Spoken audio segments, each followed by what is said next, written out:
The journey is not complete until our wives, our mothers and daughters can earn a living equal to their efforts. Women's rights, equal pay for equal work. It's a key part of the president's agenda, and is also a personal issue for him. He often talked about making sure his daughters have the same rights and the same opportunities as any boy growing up in America. But right now, that's not possible, because if you're a woman, you make less than a man doing the exact same job. In fact, for every dollar a man makes, a woman will earn only 77 cents. This holds true in nearly all career fields, whether you're a CEO, a teacher, a police officer, or a janitor. It's unfair, but Senate Democrats are working again to change that law. They're introducing the Paycheck Fairness Act, a bill to help women fight for equality in the workplace. No woman in America today will understand why anyone would filibuster such a bill. Equal pay for equal work. We want to finish the job. We want to finish the job that started 50 years ago. Well, 50 years later, we are still being redlined, sidelined, pink-slipped because we fight for equal pay for equal work. Equal pay for equal work. Women's rights. Republicans have been fighting against that, but it's time for a change. Joining me now are Senator Barbara Mikulski from Maryland and Senator Barbara Boxer from California. Thank you both for your time. Yes. Hi, Al. Senator Mikulski, Republicans have blocked the Paycheck Fairness Act before. Can they be moved this time? Absolutely. We have the momentum of the American women behind us, and guess what? We have now 20 women in the United States Senate, 16 Democrats. We know we support it. We hope our Republican colleagues do. And there are good men like our president right here in the Senate that will. And we're going to make our case that this is, if we can pass paycheck fairness, which will deal with the two major issues. Number one, when a woman asks either the guy next to her or her personnel director what her pay is, and the guy making it, she can be harassed, she can be punished, she can even be fired. We want to stop that. And second, there's a loophole where they make up that because you're a woman, gender, that they can pay a guy more. But usually we find those are phony, baloney reasons.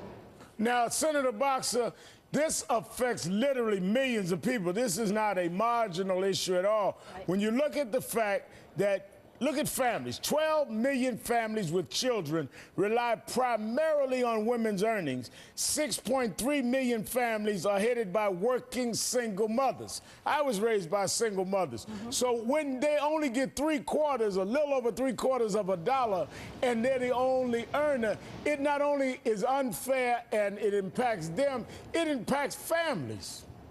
Without a doubt. And Reverend, if you take that difference, 77 cents for every dollar earned by a man, and if you program it out through the career lifetime, right, it's over $400,000. Imagine the difference it would make to a family. And, you know, I would argue, really, this impacts almost every family in America, because today, whether it's a single mom raising or a dual household, the fact is most women work today. Whether they're supporting their family on their own, supporting themselves, sometimes they're supporting a sick mom, a sister. The fact is, married or not, this impacts the family. It is so wrong. And when we passed the Lilly Ledbetter law, which again, Senator Mikulski, our dean, pushed forward, that was the first bill that President Obama signed. And what it said was, you cannot set an artificial timeline for when a woman could sue when she finds out there's been discrimination because of the Lilly Ledbetter law. She can then go to court and have her day in court. Yeah. But still, it didn't reach to this issue of equal pay for equal work. The last thing I'd say, can you imagine if there was a law, Barbara, where men senators earned more than women senators? that would be ridiculous. We have the same job, we get paid the same thing. Well, this is an example of what's happening. We have examples all over the country where women have the same exact resume as a husband. I have a specific case, and she wound up getting $5,000 less from the get-go. That's an interesting, Senator Boxer. So if you would make that argument to Republican senators, it'd be interesting their response. If they would have a situation where they would get paid more in the Senate, male to female, very interesting way you put that.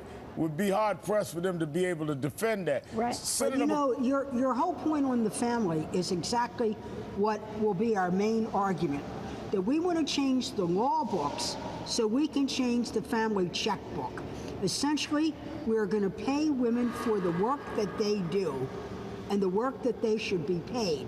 When that goes into the family checkbook, it will go right into the economy, which we need right now to buy shoes, to buy food, to do all the things that occur in the real economy.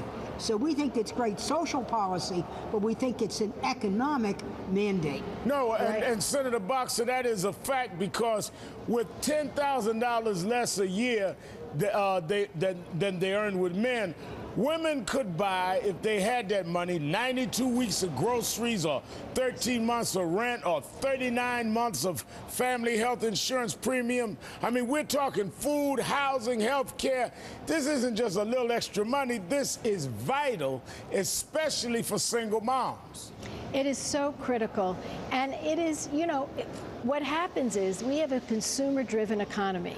About 70% of our economy depends on the consumer going out and spending. So when Senator Mikulski describes this, she's exactly right. And when you take it to a further level, it's critical. It's critical for the family. It's critical for retirement. It's critical for the economy. So all of this means we're going to have a real strong push. And I think this year maybe we'll get it done. We're suited up, we've got our lipstick on, and we're ready to go. All right, now while you're suited up, let me bring this to another little battle, the Barbara Bowl. You have a friendly bet on the Super Bowl between your teams, San Francisco 49ers, Senator Boxer, and you have your jersey on, and the Baltimore Ravens, Senator Mikulski. The stakes are a Napa Valley wine and cheese and Maryland beer and crab cakes. Now, we asked our Facebook fans about the outcome. And I'm sorry, Senator Mikulski, but 67% say the 49ers have it in the bag. That's not fair, Al. They've got 38 million people that can call into you. I've got 5.5 million. You do that call-in kind of stuff, I'm at a disadvantage. But my advantage is not only I have Ray Lewis, I have Ray Rice, and I have the momentum. Wait a minute. This. Time out here. Here's the deal. You know, this is a real family feud. We've got the two coaches are brothers. And here you have two sisters of the Senate. Two Barbara sisters. We're two sisters over here. We agree on 95% of the issues. Now we are torn asunder. But I got to tell you something. The Ravens are wonderful, but they are going to fly away because we're going to win. That's just the way it is. The 49ers are going to come up like they did in the past. They're looking to pan for gold, and they're going to come up empty. Well, no matter who wins Sunday, I hope you win this battle in the Senate. Yes. Senator Boxer and Senator Mikulski, thank you both for your time. Forward together. And absolutely. Good luck to both of you on your teams this weekend. But team back up and keep fighting in the Senate. Thank you both. We will.